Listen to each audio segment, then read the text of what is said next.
something that wasn't right. And we thought that somebody had to, we had this preacher that sweat plumb through his clothes and he'd jump and run and shout. And we thought he was really anointed. Yeah. Coming through okay, Brother Mike? And a lot of times we think people ain't running and jumping and shouting and sweating, that God ain't moving. Sometimes, like this week, I was laying in bed last night, and, I believe God was confirming about me still needing to slow down in my life. I've wanted everything 90 miles an hour, and I need to slow down. A lot of times we need to slow down with the Word, and we think, people know things, and a lot of times we just throw scriptures out. But we need to clarify. We can't just say you need to do this. We need to show people in the Word why it says it. We need to slow down and make sure that the things are taught. And I'm going to use some hard natural things to bring forth some spiritual things this morning. A lot of times we talk about getting the blood, but we don't talk much about keeping the blood. We talk about having Jesus, but we don't talk about dishonoring him. Friday I was probably put in one of the hardest places that I could probably ever been put in. I was so scared of messing up, Brother William. I'll just tell you, 15 years ago, I probably wouldn't have spoke. I probably wouldn't have prayed. I probably wouldn't have thought. Portsmouth City would have probably come and got me, and they'd probably put me in jail. But I prayed, and I said, God, let my actions and let my words, I don't want to dishonor you, God. Even though what's been done to us, I don't want to hurt. I don't want to do anything. Even though I'm not the one in the wrong, I don't want to do anything to bring you shame. And it goes along with this lesson. And I want to talk about, we talk about natural modesty all the time. But I want to talk about internal modesty. Now, am I a modest person? Yeah. And that's something to think about. Do we want to be, naturally, I don't want people to see my body. I'm ashamed. If I go to the doctor's office and they have to examine me, it bothers me. Spiritually, I don't want them to see the natural me either, Brother Man. I don't want people to see me. I got up this morning, went out on the porch, said, and I thought, God, do people see me when I teach? Or do they see you when I teach? I said, please, Lord, let people see you when I teach and not see me when I teach. We live in a world, when we were on vacation, I don't examine people for their faults. I might look for things, but as far as you making a mistake, I don't look for that. But I do examine people for things that I can learn and grow on.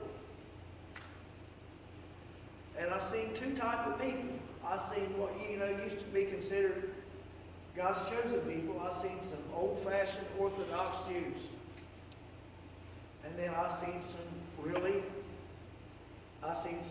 Muslim people. You got from Abraham, you got from Ishmael. From Isaac, you got from Ishmael.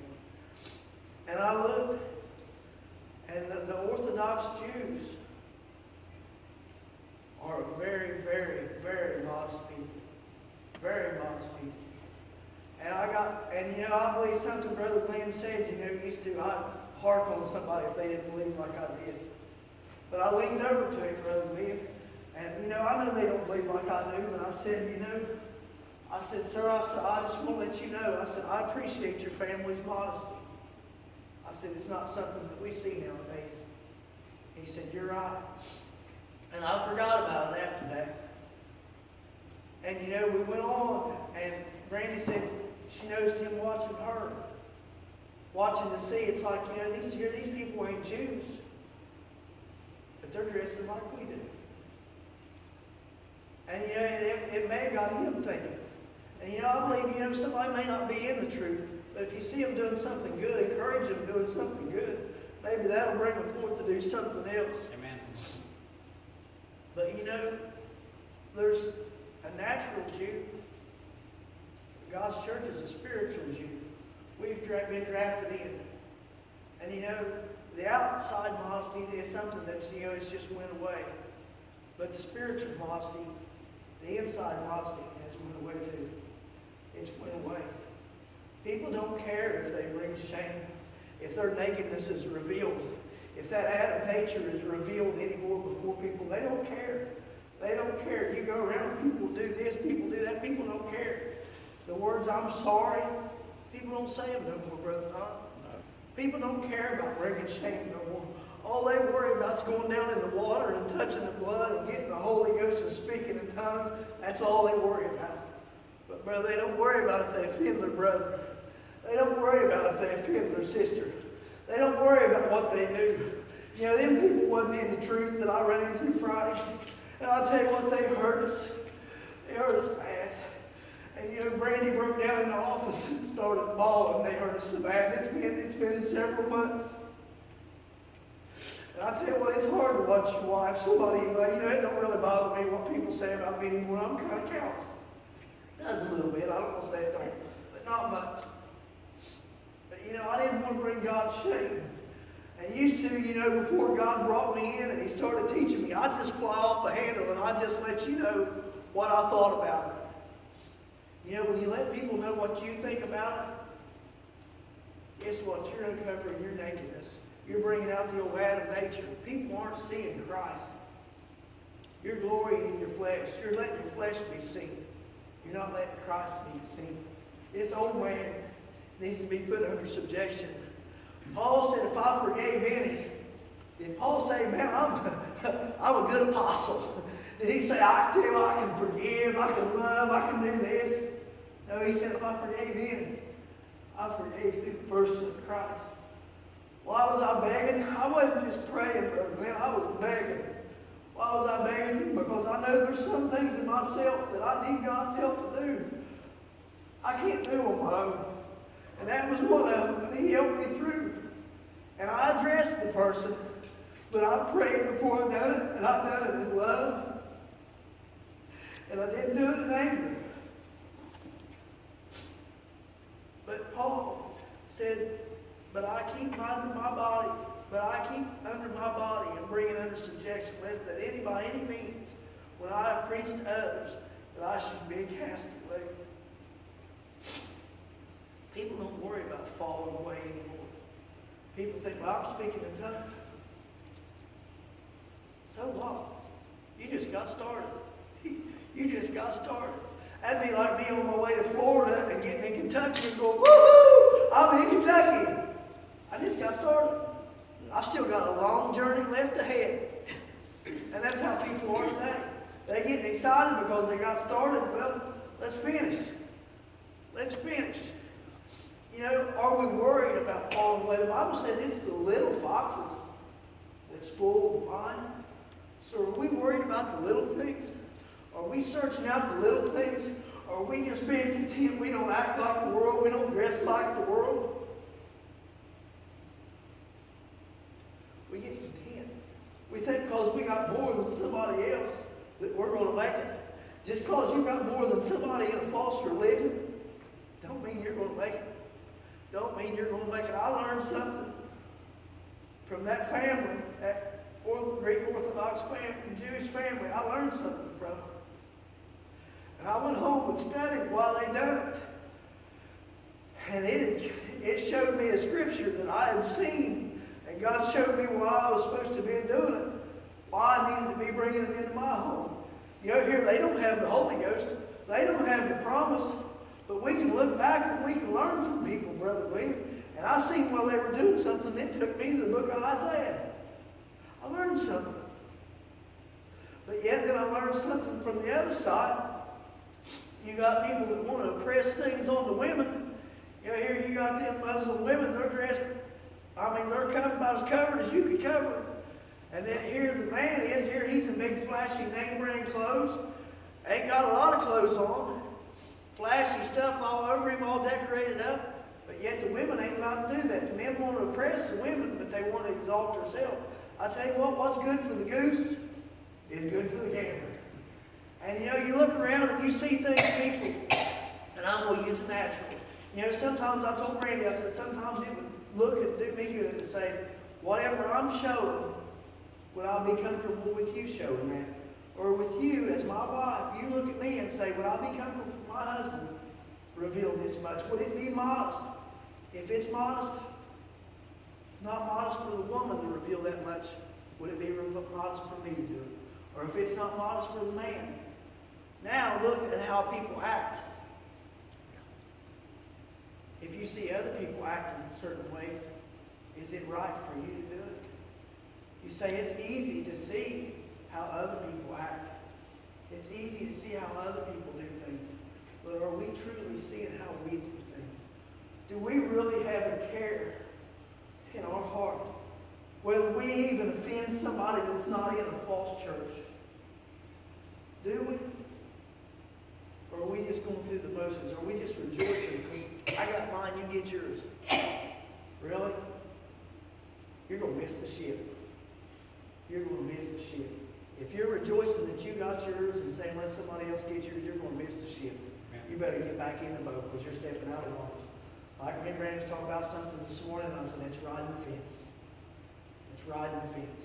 We can't ride the fence. I tell you what, if you got one foot in hell and one foot in heaven, when the Lord comes back, the foot that's in hell is going to be the one that's going to lead the way.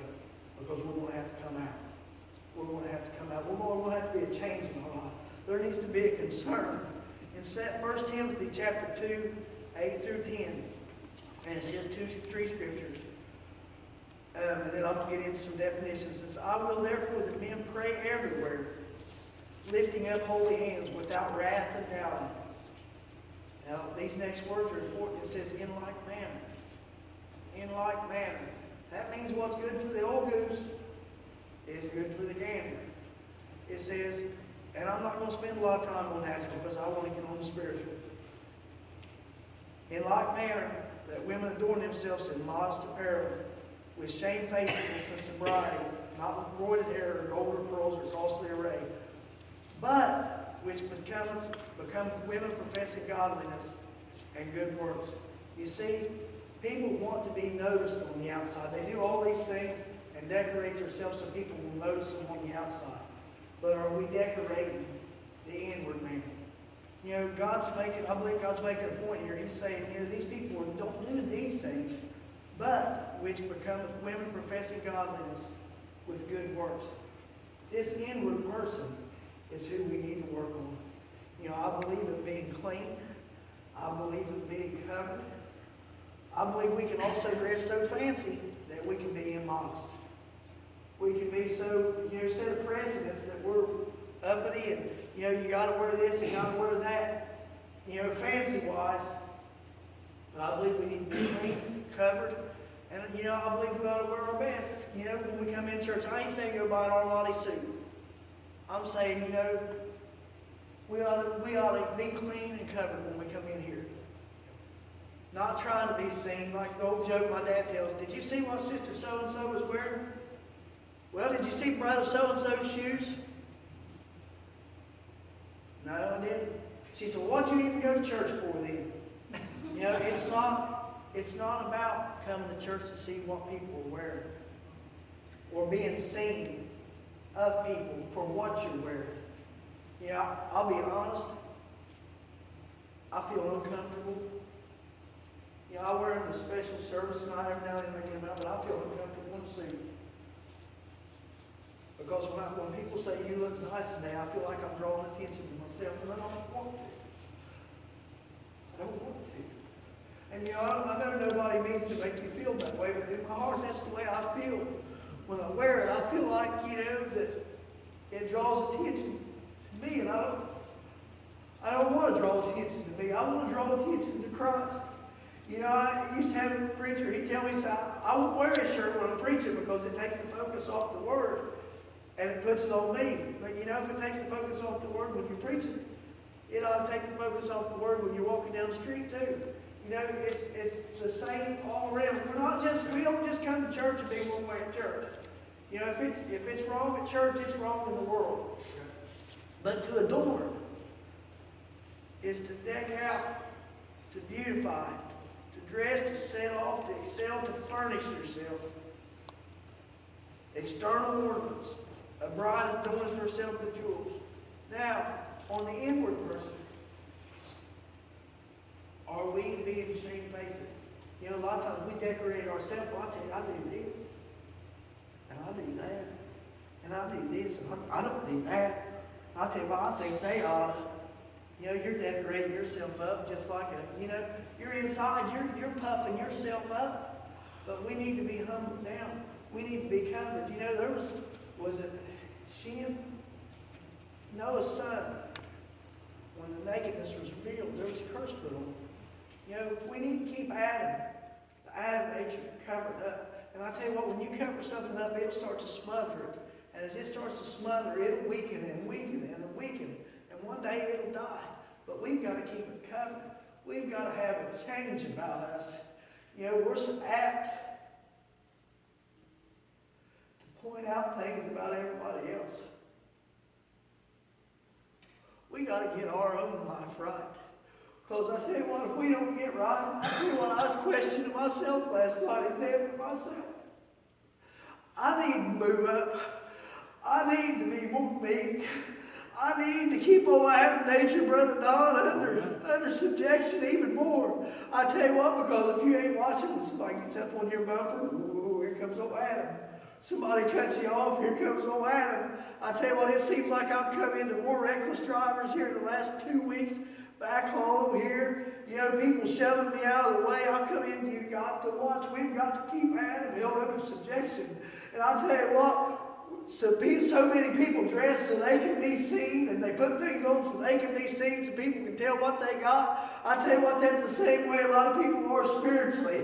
They want to tell people what they got and where they've been and what they've done. But I tell you what, instead of covering up old Adam and letting Christ be seen, I tell you what people are saying. Let me get down to this verse. I'm going to skip down to it and say it, if I can.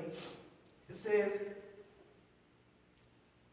says, for they love the praises of men more than the praises of God. Jesus cried and said, he that believeth on me, believeth not on me, but on him that sent me.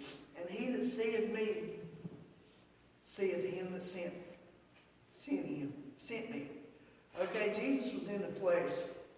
So, that's not saying if you had my picture and you had him that sent me's picture, because they're the same person. But Jesus was in the flesh. And that's what I was questioning myself this morning. And maybe last night too. I said, Lord, when people see me, do they see him that sent me? Or do they see me? You know, that's something to think about. The way we live, the way we talk to people, the way we treat people.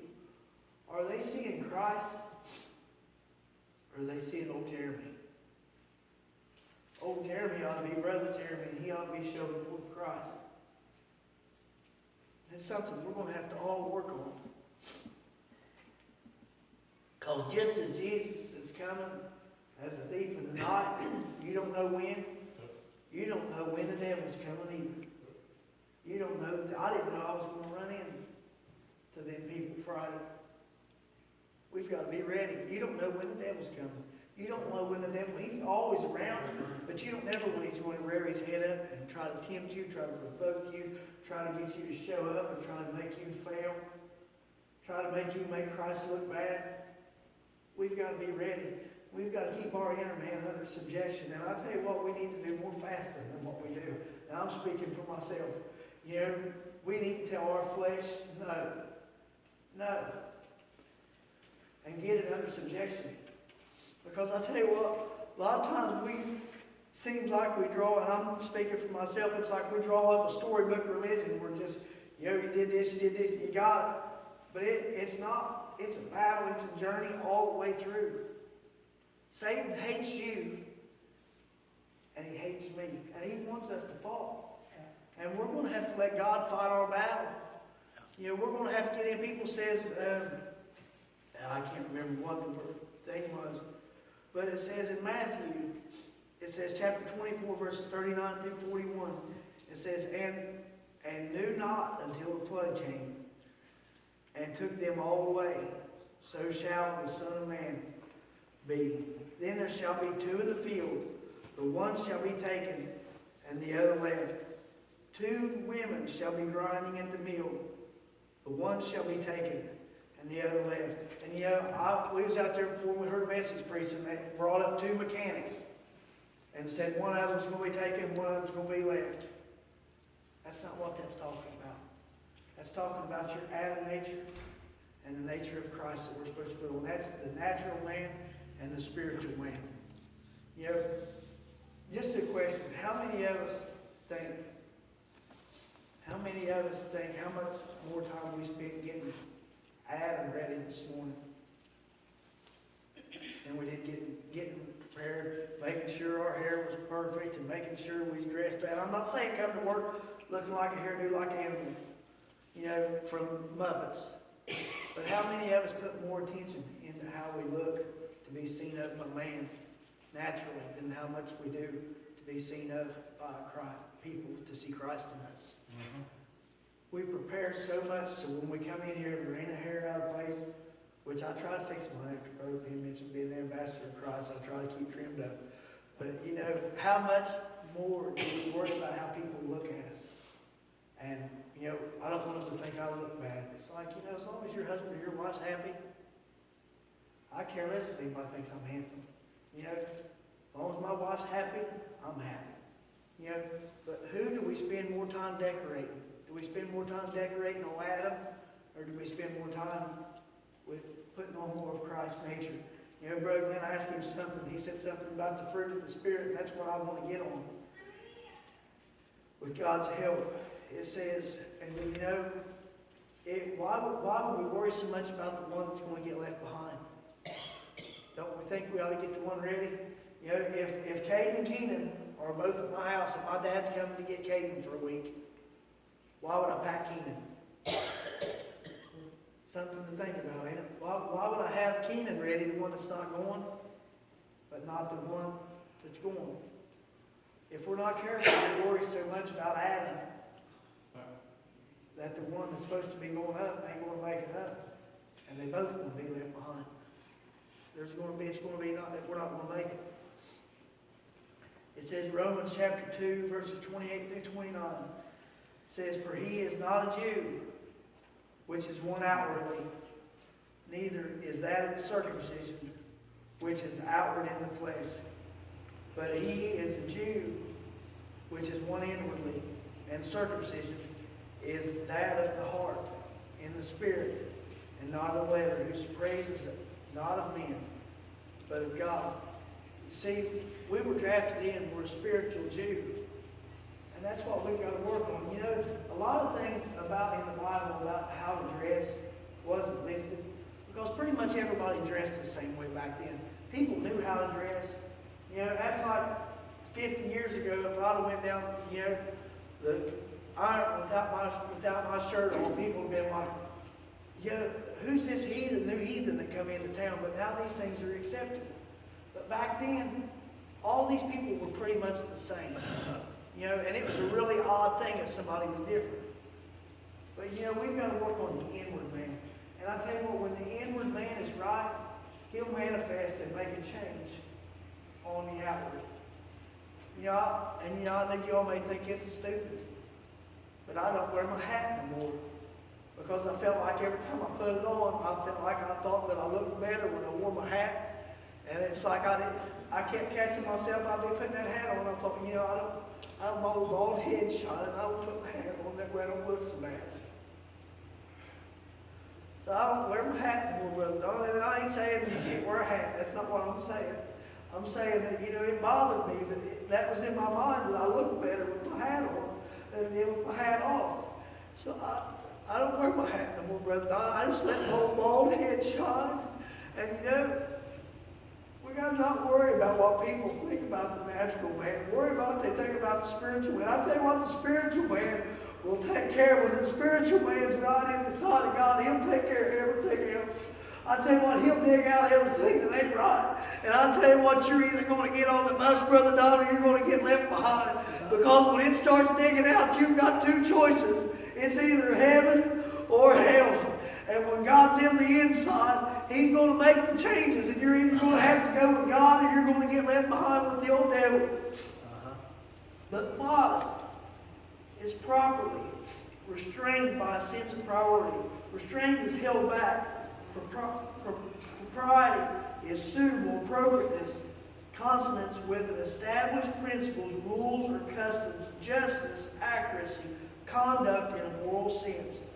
So we're to be held back by these things. They say, well, you people got all kinds of rules down there. No, we don't. We got a Bible. And God set things up the way God wanted them done. And it's pretty much God's suggestions. You want to go with me? This is what I suggest you do. We don't do what God says to do, Brother Johnny. We ain't going to make it. We're going to have to do what God says. And that's just how it is. You know, the Ten Commandments, I take that back. I said that a little more tender than what it should have been. Those things that God says, they were commandments. That's right. And if we want to go along with God, we're going to have to do what God asks. You know, my kids don't tell me what to do in my house because I'm the father. We can't tell God what to do and still expect to get on the boat. Only you get on a natural ship, there's a captain. The captain tells everybody what to do. They run the ship the way the captain says. Well, Christ is the captain of the ship. You know, we sing that ship, the old ship of Zion.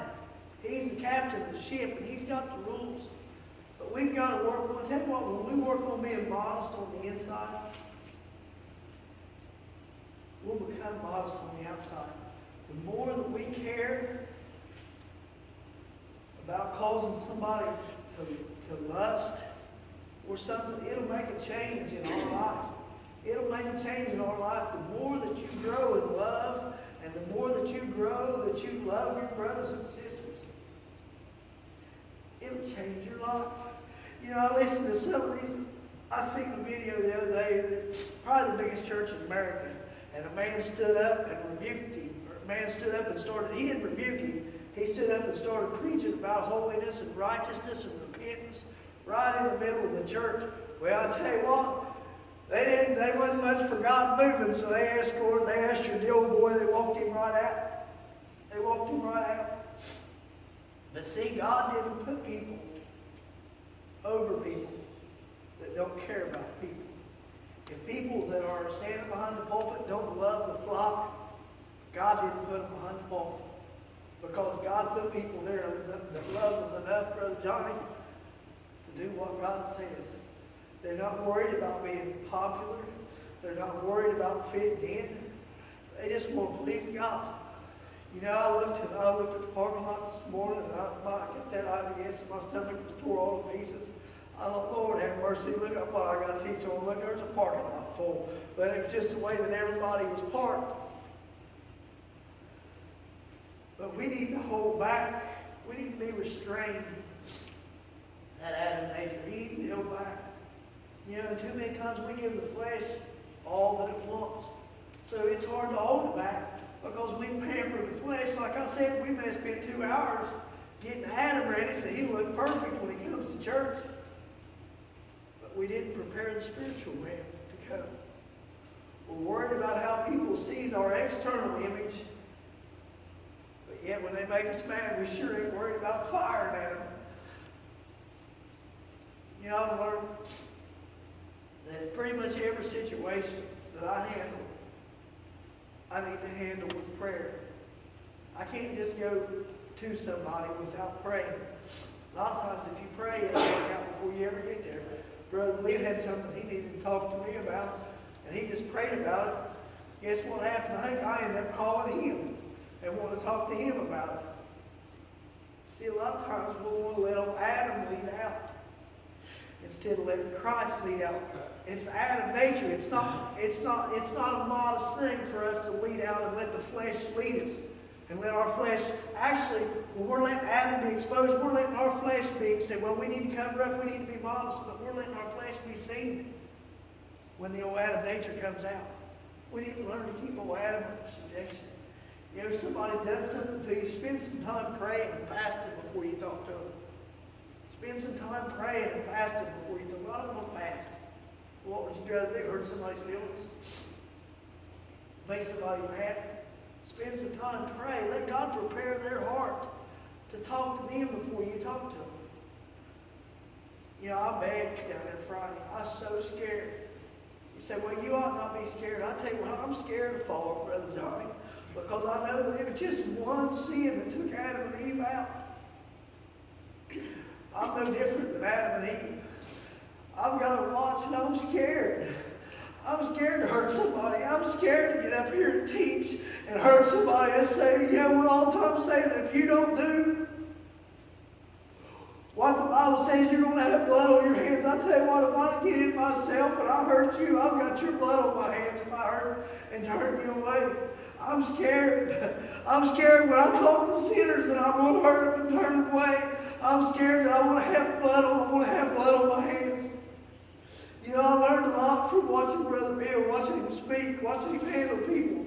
You know, the gentle demeanor that he had. And I've not always had a gentle demeanor. And it needs to be more. I'm not saying it is gentle. I'm saying it needs to be more gentle.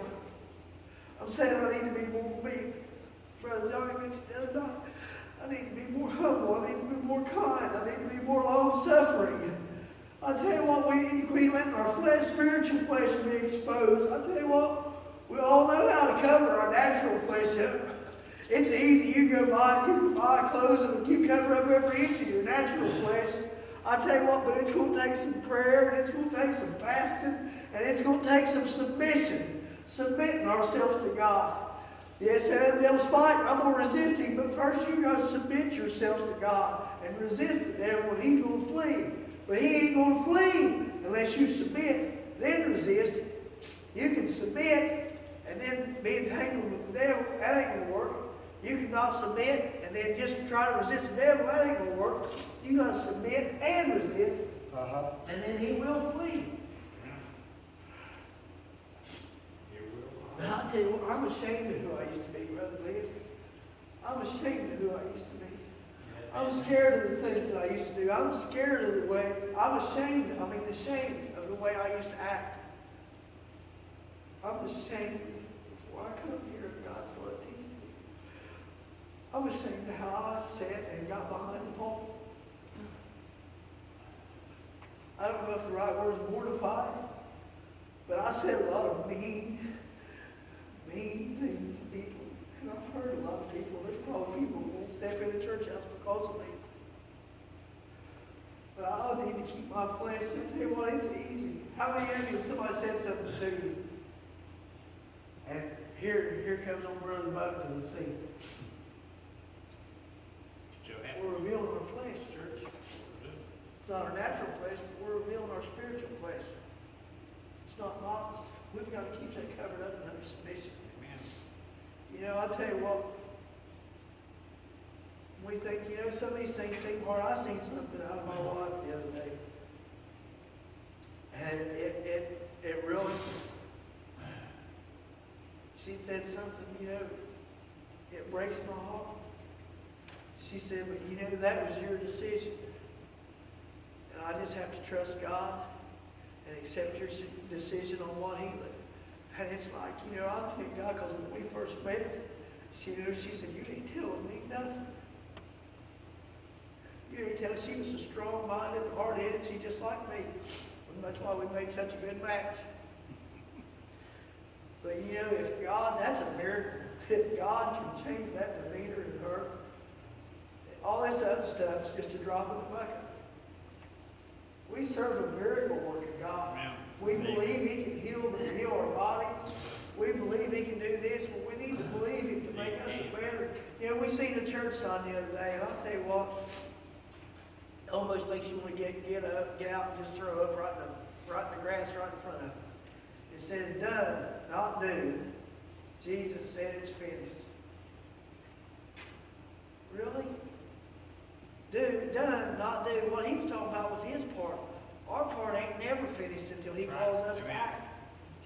Why is the church world, you know, oh my gosh, I mean, that's horrible. Done. Not do. Yeah, Jesus' part is done. Now it's up to us to do. So when you're teaching works, no, I'm teaching Christ's works. It's Christ's works in us. That's the works that needs to be seen. It's our works, our flesh that needs to be covered up, needs to be put under subjection, that needs to die off. It says, apparel. And I'm going to bring this in spiritual too. Clothing, vesture, garment, dress. External habiliments and decorations appearance as religion appears in the glorious and natural apparel of simplicity. All right? What did it say in the Bible about the robe of righteousness? That's the robe that we need to be worried about, is that robe of righteousness. Worried about whether people can see that robe of righteousness. You know, you can go to Walmart, people might see how naturally handsome or natural beauty or how fancy clothes you wear, you know. But do they see your robe of righteousness? Do they see that robe? Do they see that natural man? Do they see Christ? You know? I don't know. It's just, and I've done everything. And you know, this is completely, I've done everything to be seen. When I talk to Brother Johnny, I want to be heard. When I done something, I wanted people to notice it. When I drank, I wanted to be all out. I wanted people to see everything I was doing. I wanted the attention. I tell you what, Christ is the one that needs to get the attention now. If we're doing things to get attention for ourselves and draw attention to ourselves, we need to turn things back over to Christ. It's all about Christ. It's not about me. I tell you what, if I'm doing things to be seen of myself, I tell you what, I'm drawing attention away from Christ. And that's where it needs to be.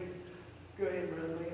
You know, if you think about this, some churches people wear robes. The purpose of wearing them robes is so nobody will stand out from the other. They all look the same. They want to appear to be one. Right. You go to school, high school, and you see band members. And all the band members, they all wear the same thing, dress the same thing. And the purpose is that so that one don't stand out above the other. Everybody's the same. That's the way our life's supposed to be. When we stand before the Lord, we're all the same. We all speak the same things. We walk the same life, you know. But there's things, if we're not careful, if we do things to stand out, make sure that we're doing it for the Lord, not doing it for ourselves. But you can see that in all kinds of things, just like military. They all wear the same uniforms. They all look alike. Everything wants to appear to be the same. Yeah. Well, we talked about the Amish yesterday. Yeah. You know, you can't tell them. I wouldn't know if I seen them, you know, because they all dress the same way. Right. But God wants us to have spiritual dress. Right. All of us be the same way. Amen to that. And that's something else I was thinking about, something that God's really helped me with. They used to, you know, Brother Johnny and Sister Rennie was sitting there carrying on a conversation. It would say, if I had something to say, it would eat me to get in there and get my 2 cents in. Eat at me. I'd have to get my if I disagreed, I'd have to get my 2 cents in. We need to learn to hold our tongue, church. You know, a lot of times holding your tongue Be more like Christ. is a whole lot wiser than letting it flop. Because, you know, my 2 cents ain't God's dollar's worth. God's got a dollar's worth, but a lot of times we want to put our 2 cents in. Nowhere in the book did God tell us to put our 2 cents in. Sometimes we need to shut up and just let God work. That's right. We're Quick to hear and slow to speak. slow to speak. Sometimes we do more damage by trying to get in there. And you know, some things are so simple, but until somebody says, and Brother Bill said one time, he said, son, do you ever think just because it's right, it may not be wise? And that got me thinking. It's like, how can it be right, but not be wise? Well, it may not be due season. It may not be season. It may not be time. They may not be ready. And here I might be, you know, trying to do something here. I'm trying to do something before they're ready. And it's not wise. We try to figure out things. You know, and every man is probably guilty of this. How many of you like to look at the instructions when you get something? Do what? Look at the instructions. We think we can do everything and want to do it our way. But in the church, in our spiritual life. I've learned, because after Brandy telling me, I don't know how many times, if you just looked at the instructions, like I said, you wouldn't have that problem. Amen. I've learned that it's best off if I get them out, because I ain't near as smart as what I think I am. Church, the Word of God is our instructions. Amen. And a lot of times we think we know the best way to do things, but God knows the best way.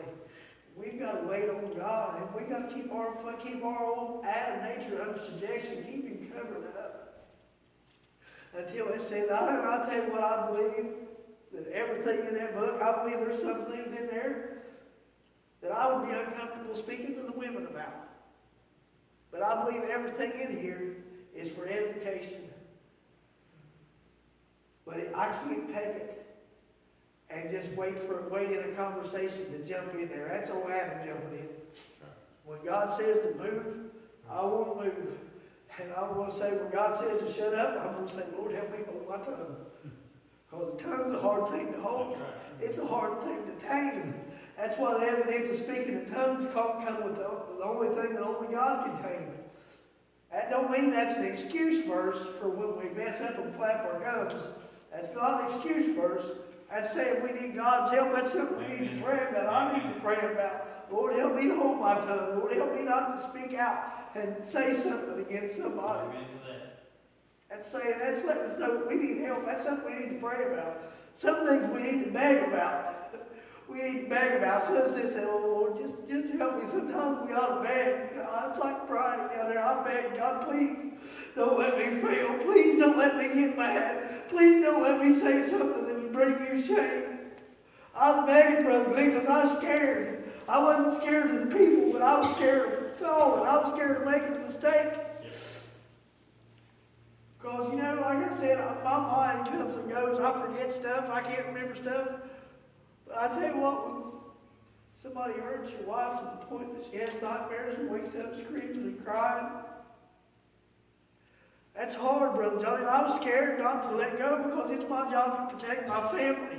But I tell you what, I got to let Christ protect me and my family because He's the one in charge.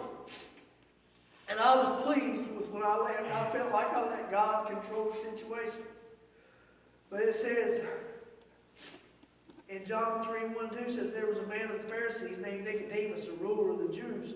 The same came by night and said unto him, Rabbi, we know that thou art a teacher, come from God, for no man can do these miracles that thou doest except God be with him. I think Brother Johnny mentioned this the other night. Why did he do that? Because he didn't want to be seen. The people, he was too worried about what the people was thinking about him. Amen. But what he should have been worried about was what the Lord was thinking. And I'll tell you what, he'd probably come out and he probably did some repentance that night. But he was worried, he snuck out at night, worried about, still a good thing that he come out. But he was worried about what people were thinking. We got, that kept me in bondage for a long time because I was worried about what my family was going to think. I was worried about what my friends was going to think. I was worried about what the people in my church was going to think. I tell you what, there comes a time when we got to start focusing on what God thinks and what God says, and that's the things that we need to do. Brother Glenn, you're a good bishop, but you ain't never going to be popular in the world's eyes because you stand on what God says. Brother Johnny, I love to hear you preach and do Bible studies, but you ain't never going to be popular in the world's eyes because you read it out of the book. It ain't. Hey. We can't do things to worry about pleasing people. If we please God, it's going to please the honest people. I tell you what, I'm happy with you all. But I tell you what, somebody don't want to live right. They might not be able to find nothing wrong against you, but they're not going to be happy with the things you speak. We got to worry about pleasing God. But how easy would it be to get up here and let our flesh come out and just try to be all friendly and lovey-dovey with everybody and just tell everybody what they needed to say, oh, heaven's good, heaven's great, God is good, God is love. Amen. Now let's all go to McDonald's. We've had our morning lesson. And that's what a lot of people get. The preacher wants to be friends, and he says, God is good, God is love. God loves you. God said, done, not do, it's finished. We don't have to do nothing. Let's go to McDonald's, eat, we'll fellowship, and have a good time. But we need to be taught. We need to slow down. I need to slow down and make sure the Word of God edifies. Like I said, Brother Johnny mentioned that Sunday night a lot of times about thinking people know things. A lot of times we'll just throw a scripture out. I'll just throw a scripture out, and we think people ought to be done. And they say, well, I don't really, a lot of people say, well, I really don't believe that. But if we take the time to break it down and to bring it out with multiple scriptures, it's a little harder to wrestle with. It ain't hard to wrestle with a grasshopper, but if you put a bear out there, it's a lot harder to wrestle with a bear because there's a lot more there to contend with. You know, and I've been guilty of that. I said one time in church, I said, I tell you what, God didn't give this many commandments to this half of the tribes and give the other half to this. I said, if it's good for one, it's good for all, and if I can't do it, you do it, you're sinning. Then Brother Dill said, son, just because you got light doesn't mean everybody else has got the same light. And it's like, well, everybody don't know what I got. It's like, wait a second. There's a lot of people that know a lot more than me. And it's like, you know, we don't all know the same things. But we need to slow down. I need to slow down. We need to teach things. That's why it's like, I used to hate teaching. I did. When I come here, I hated teaching. It's like, I think we're just going to have, I think we're just going to have a Bible study tonight. And I thought, gosh, why do we got to do this? And it's like, it ruined my church service. Because I thought, you know, the preacher had to jump and run and sweat. That's fleshly. Sometimes we need to slow down. We need to be taught on things to help us grow and to help edify and to help learn. And, you know, that way, like Brother Lynn said, like you look at the Amish, you can't tell them much apart. They dress the same. None of them stick out over the others. We need to try to bring everybody to the same level. So I'll tell you what, I knew that 13 years ago. Well, if somebody's been in 6 weeks and they don't need to know it, they need to be brought where you're at too. You need to be patient, long-suffering with other people so they can learn the same things. It says, Revelations, it says, chapter 7, verse 13 through 15, it says, and one of the elders answered, saying unto me, what are these that are arrayed in white robes? And whence came they? One out of great tribulation, and washed their robes and made them white in the blood of the Lamb. Therefore they are before the throne of God, and serve him day and night in his temple. And he that sitteth on the throne shall dwell among them. See, that's the road that we need to make sure spotless. Now, I'm not saying come to church with a big tomato spot or ketchup spot will stain on your belly. Not to worry about being dirty. I'm saying that's the road that we need to make sure that covers us. We need to be covered by a robe of righteousness. Don't get me wrong. You know, I'm not easy with my words. We need to make sure the old natural body's covered too. But I tell you what, when the inside man's covered up, he'll fix up the outside. I tell you what, God showed me something. I thought, you know, he showed me something after seeing them people down there. He showed me something and brought me to the scripture. I learned something else about modesty. You know, this is an ongoing thing that God's going to teach us more and more and more and show us. We don't get it all overnight. We don't get it all in a week. We don't get it all in a year. I'm still learning. You know, what I learned the other day, I didn't think but God showed me something different. And I'm sure he'll probably show me something more to maybe hopefully take me a little farther, Brother Johnny. But you know,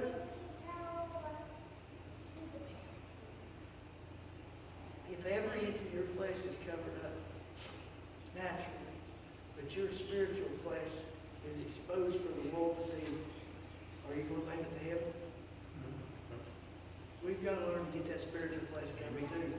We've got to learn, and it's hard. It's easy, like I said, it's easy to go and get clothes. You can go pick out clothes to cover up every inch of your body.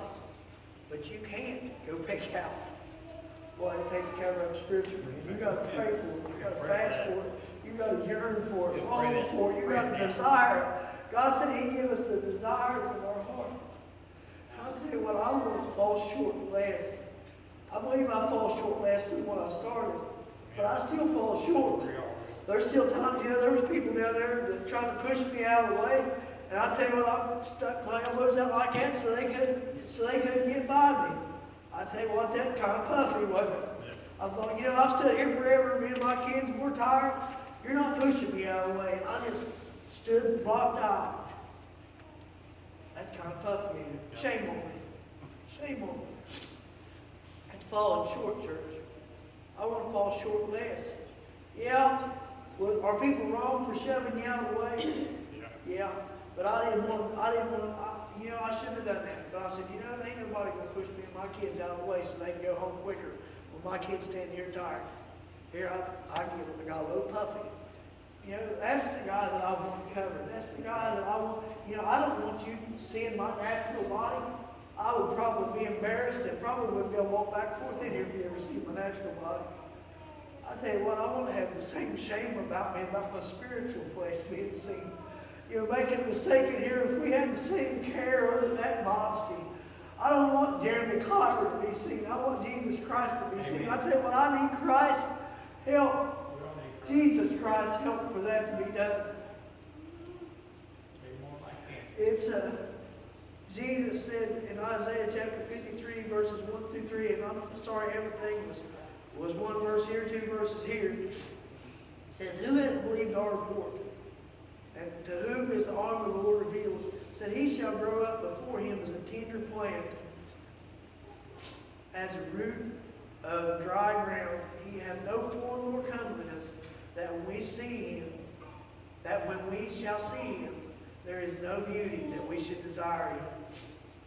That he is despised and rejected of men, a man of sorrows, acquainted with grief. And we hid, as it was our faces from him. He was despised, and we esteemed him not. You know, Christ was the perfect sacrifice.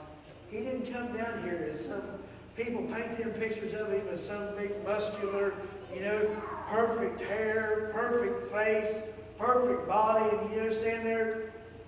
But it said he had no form nor comeliness. Why? Because he didn't want women following him because he was this, you know, big hunk. He come with no form nor comeliness. He just come as a normal man. You know, he may have looked like me, a little short guy with a little bit of a pot belly. I don't know what he looked like, but I know that he didn't come as anything fancy. That's right. It's because he wanted to draw attention. He said, he that has seen me has seen the Father. Because the works that he done, they can see God working in him. And that's the thing, is when people see us, they see God's works in us. Do they see God working in us? Do they see Christ in us? Or do they see the old Adam nature? The teens ain't back in yet. It says in Isaiah 64, 6 through 8, it says, but we are all as unclean things, and all our righteousness are as filthy rags. And we all do fade as a leaf, and our iniquities, like the wind, have taken us away. And there is none that calleth upon thy name that stirreth up himself to take hold of thee. For thou hast hid thy face from us, and hast consumed us before our iniquities. But now, O Lord, thou art a father, we are to clay, and thou art the potter, and we all are the work of thy hand. You know, our righteousness, our works, is as filthy rags. How many of you want to go to Walmart with a bunch of filthy rags on? Honestly, show of hands. How many of you would want to go to Walmart with filthy rags on? Let everybody look at you. Let us smell you. Anybody? Guess what? Anger is your filthy rags. Lasciviousness is your filthy rags. You know, those sins of the flesh, that's your righteousness. That's your. So why would we want people to see that person? But it's that road that we need to work on. I need to work on. You know, this lesson ain't about pointing fingers or, you know, this is about, I examined myself last night. I was examining myself alone this morning. People really see Christ in me. Maybe you guys can, because you guys are all easy to love. What about people that ain't easy to love? They see Christ in me. They see it with Jeremy. Church, it's easy to come to church and fit in. Easy. Ladies, you can go to Cato, get you a long jean skirt, get you a long shirt. That's easy. It's easy to be nice to people that are good and kind and generous and loving. What about people that's not?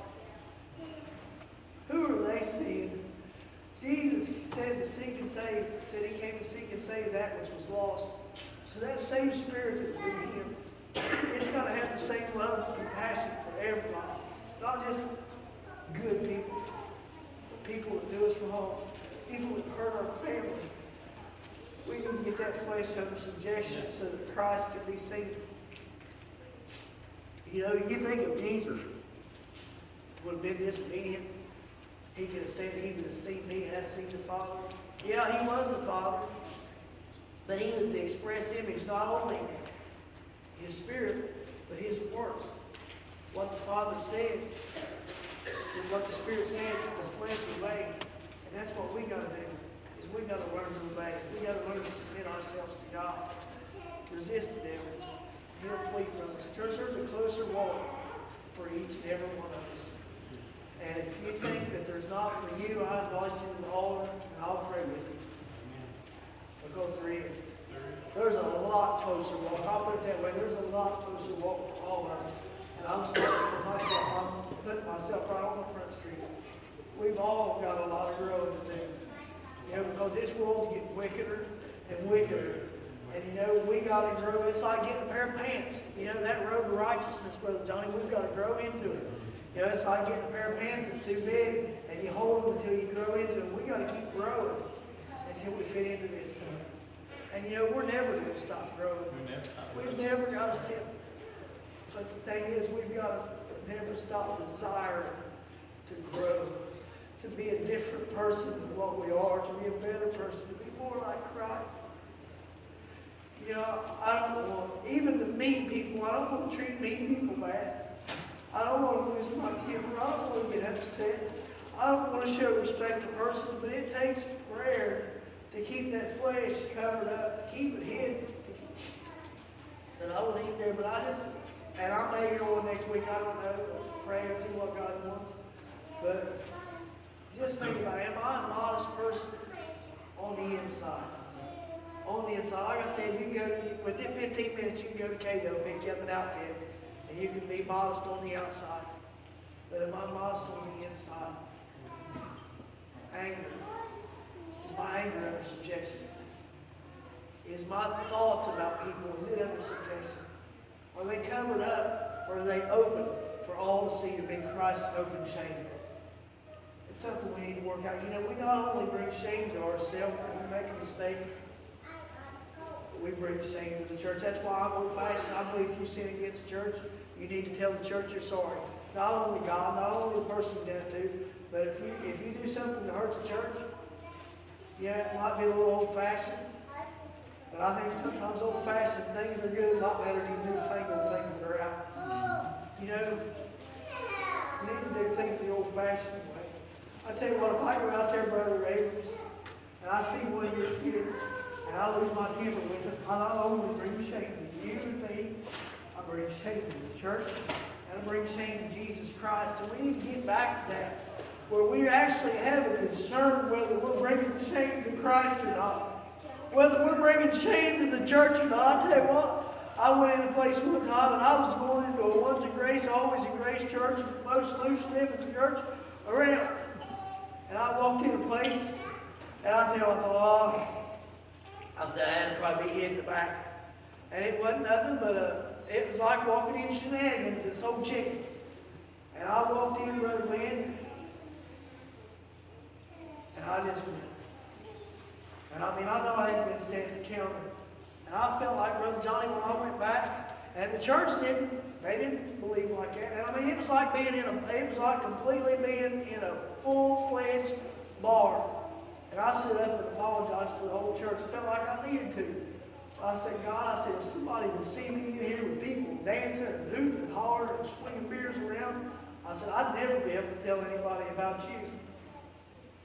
But we need to get back to where we have concern about bringing shame to the church, bringing shame to Jesus Christ. It's not about me and you. It's not about the Adam nature. It's about the church of Jesus Christ and seeing it grow and build it up. And I'll tell you what, if our flesh is exposed spiritually, we can't build a church. Because it's got to be built on the rock. And I'll tell you what, there ain't no room on the rock for us to be fooling around. We've got to get straightened up. We've got to get cleaned up. But I prayed this morning. I hope that I didn't say anything to myself. hurt anybody. And I tell you what, we got to get Adam under subjection. I tell you what, if he ain't under subjection when the Lord comes back, we're going to miss out. We ain't going to be able to make no excuses. You know, everybody, we use, well, ain't nobody perfect. That's right. But quit using it as a crutch. Everybody gets mad at this. Everybody does something dumb, I guess. But quit using it as a crutch. Quit using stuff as a crutch. Take the crutch out. We got to learn to stand on Christ and do what Christ said. But I got to shut up and roll quick. I love you guys.